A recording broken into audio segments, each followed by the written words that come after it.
The year-to-date gain on gold is now 32%. Gold is having a phenomenal year. Silver up 38%. But I think once we get above 40, we're going to make a beeline for 50. I don't know what the truth of the matter is. I don't know how manipulated the price of gold was, but I just think this is kind of interesting because on the face of it, this is a big difference. There is no official peg, or hasn't been one for 54 years, between the dollar and gold. But if the people who have been arguing for the suppression of the price of gold, if they were right and suddenly that's over and gold goes shooting up to 3,500, who knows how much higher it'll go. That might actually be another tailwind for gold here. Peter Schiff's immediate bullish forecast for gold and silver highlights his expectation that both metals will open higher when U.S. markets resume trading, with silver potentially pushing above $40 and gold reaching $3,500 by Tuesday. The transformation in gold mining stocks' performance provides crucial evidence for Schiff's bullish thesis. Unlike in previous years, when mining stocks lagged bullion prices, these stocks are now leading the rally, surging 20% even as gold briefly consolidated with only a 2% decline. This reversal suggests that investor skepticism about the gold bull market has given way to genuine confidence in the sector's sustainability and growth potential. Strong year-to-date performance further reinforces this positive sentiment, with gold already up 32% and silver gaining 38%. These impressive gains set the stage for Schiff's technical analysis, which predicts silver is poised for a breakout above $40, a move he believes would quickly propel prices toward $50. More importantly, he argues that $50 will not act as long-term resistance but will instead become the new support level. Drawing on historical precedent where gold's $2,000 ceiling from 2011 to 2024 eventually became a floor, he emphasizes that in strong bull markets, former resistance levels transform into lasting support. This principle underpins his urgent recommendation against waiting for lower prices, as he believes breakthrough levels like $50 for silver will establish a new baseline rather than mark temporary peaks. Before we dive deeper into Peter Schiff and Lobo Tiger's outlook on gold, silver, and the broader financial system, make sure to like this video, subscribe to the channel, and tap the bell icon so you never miss the latest updates. I would expect a gap up in both gold and silver. I think by Tuesday, when American investors are back looking at the markets, I think that you could see a big gap up, whereas silver opens above $40 an ounce by Tuesday, and gold above 3,500. We'll see. Now, the gold stocks, again, as I mentioned on my podcast 2 weeks ago, continue to lead the way now. They're not being dragged behind like they were reluctantly, with investors completely skeptical of the gold bull and expecting it to die any day. Now, the gold stocks are leading. In fact, as of, I think, this week, gold was down about 2% during a time period where gold stocks were up 20%. Gold was just consolidating while the gold mining stocks were catching up. That's why I was hammering the table back in April, May of this year about buying the gold stocks, that was the best place to buy gold, was in the ground, because these stocks hadn't even moved yet. Well, now they're moving. And in fact, the GDX, which is the larger gold mining stocks, is now up over 87% on the year. This is shaping up to be the best year maybe ever. I mean, I guess if you went back to the 1970s, I don't know if this index, I don't think it existed back then. This is certainly the best year in the history of this ETF, and the year's not even over yet. I mean, I think that gold stocks are going to more than double as a group, which means some stocks obviously do a lot better than that if the average is a double. But right now they're up 86%, excuse me. It's the GDXJ, the juniors, that's up over 87% so far on the year. So these stocks are making a big move. The year-to-date gain on gold is now 32%. Gold is having a phenomenal year. Silver up 38%. But I think once we get above 40, we're going to make a beeline for 50. And then, as Katie barred the door once we're above 50. So don't wait. I've been hammering everybody on my podcast, on my X feed. I've been telling the guys at Schiff Gold, get on the phone, talk to your clients. They got to buy more gold and silver. And what I've been getting as feedback is that the clients have been reluctant to buy because they're worried about buying the top and they want to wait for a pullback. And I've been saying, don't wait for any pullbacks. You're not going to get any meaningful pullbacks. You just got to buy. Yes, you're buying the highs, but you're going to have to buy the highs or you're not going to buy. And the problem is the highs are going to keep getting higher. And so the longer you wait, the higher the high you're going to buy. So don't wait. In fact, remember when silver first moved above $30 an ounce, I was telling people that 30 is the new floor, that 30 on silver was like 2,000 in gold. And I was telling people when gold was at 2,000 and they were afraid to buy it because they thought it was the peak, I said, no, 2,000 is the new floor. So buying 2,000, 2,100, you're getting in near the bottom. People were afraid it was the top. I kept saying that this is a new day. This is a big bull market. You got to buy this level. And sure enough, we're almost 3,500. We're going a lot higher. Same thing with silver. Silver was 31, 32. I kept telling people, you got to buy it. It's not going to go much below 30 if it even goes below 30. So you're getting in close to the bottom. Now here we are knocking on the door of 40. Don't wait for 50, right? Yes, would it have been better if you bought it a couple of weeks ago? Sure. I tried to get you to buy it a couple of weeks ago. But if you didn't do it then, do it now, right? Why buy 50 when you could buy 40? And the move from 40 to 50, that's still a 20% gain. You buy $40 silver at $50, you got 20%. But 50 isn't going to be the top. It's nowhere near the top. In fact, I think once we get through 50, 50 will be the new 30. 50 is going to be the support for silver. You'll be lucky to be able to buy silver below 50. Right now, it's a double top from 1980 and 2011. That resistance is going to become support, just like $2,000 was the resistance in gold. From 2011 to 2024, it was resistance. It then became support, right? Resistance becomes support in bull markets. So we're going to blow through that double top, and 50 is going to be the new floor for silver. So get in now while it's a lot cheaper. Now, what is driving this? Why are gold prices, why are silver prices moving, right? For the reasons that I've been laying out for years now, but it's playing out right before your eyes on this giant stage. Look at what the Trump administration is doing to the Federal Reserve. The dollar's going down, and that means gold prices, silver prices are going up. And I think the fact that you're getting the movement that we're seeing now in these gold mining stocks, they're going up on days that gold is down.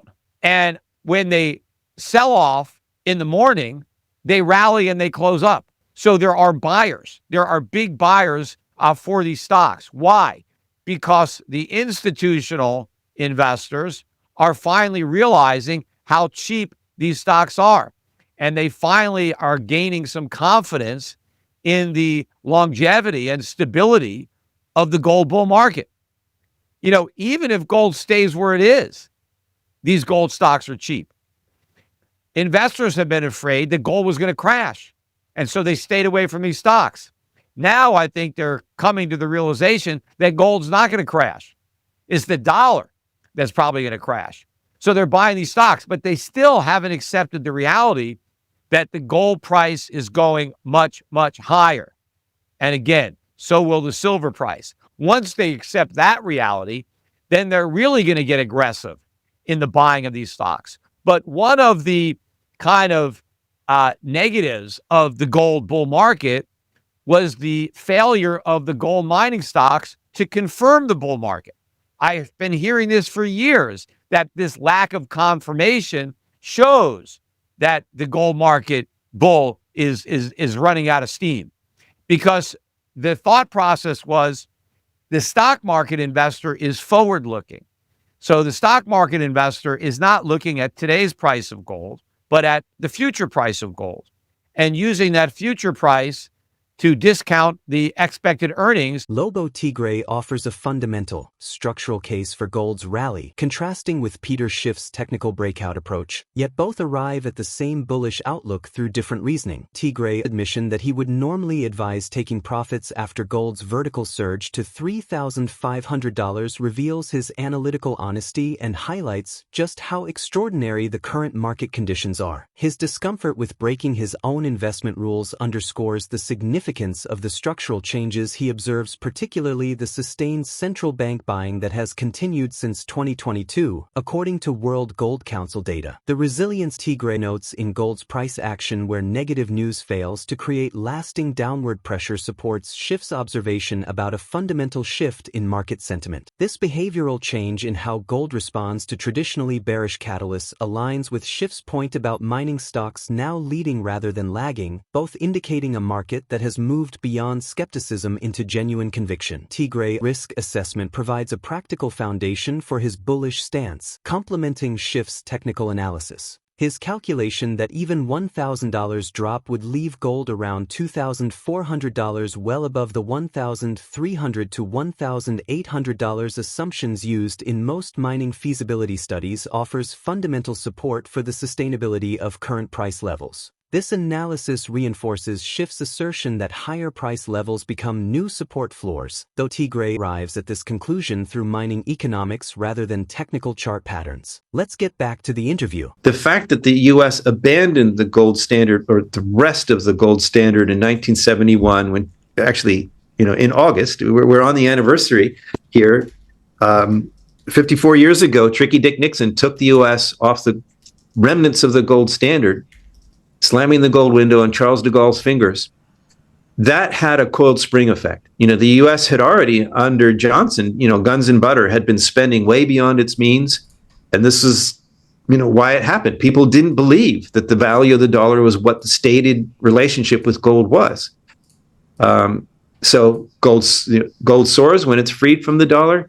And that coiled spring effect, that's one of the differences between then and now. Like you asked about how will it be similar or different from the 1970s? This is one of those things that's different.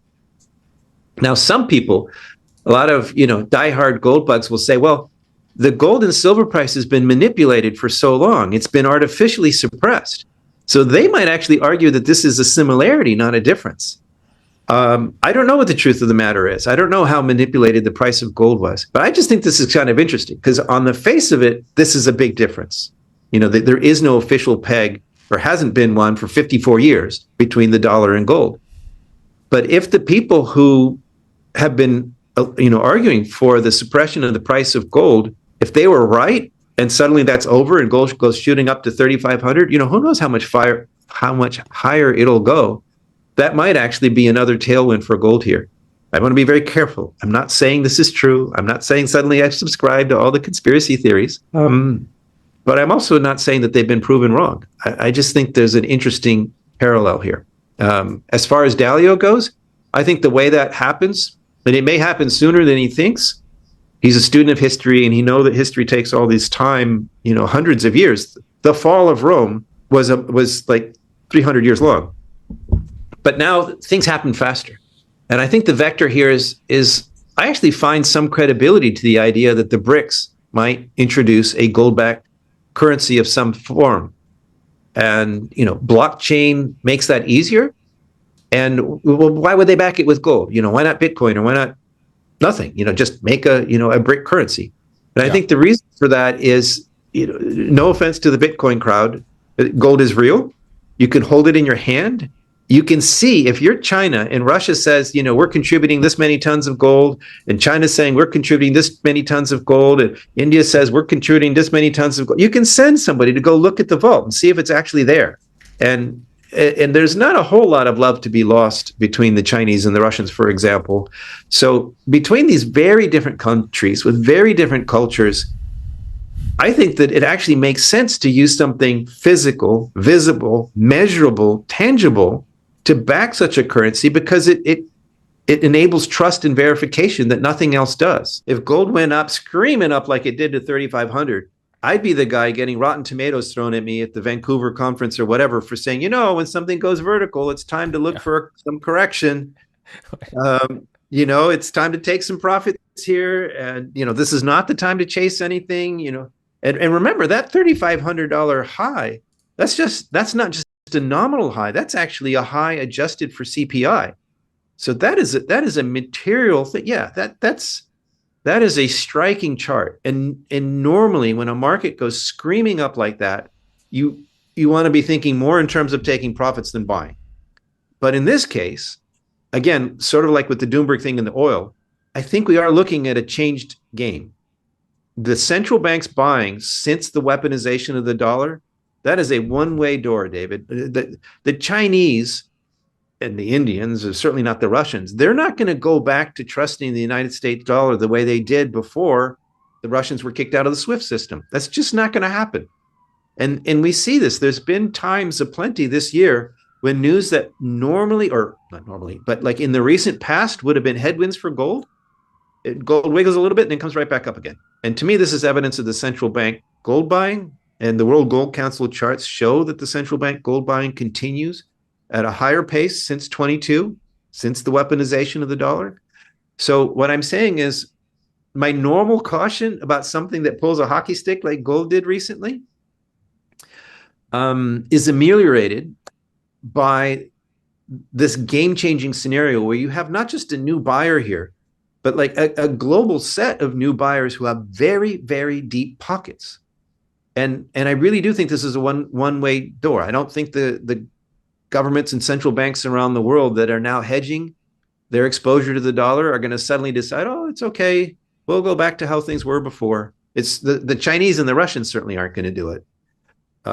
So the answer to the question is this. I'm even uncomfortable saying it, David, because it is so ingrained in me that when you see something go up, it's time to think about taking profits.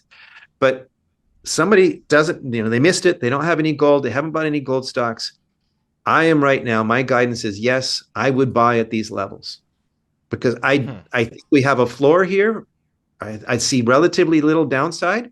And you asked, what's the argument? The argument is everything that's happening under Trump in the United States, everything that's happening in Europe with the remilitarization and the deglobalization, the Chinese response, the Russian war machine, all of this stuff is inflationary. That is bullish for monetary metals, including gold and silver. So there's this big, massive macro argument that is bullish for gold at a time where central bank gold buying has put something of a floor at a high level under there.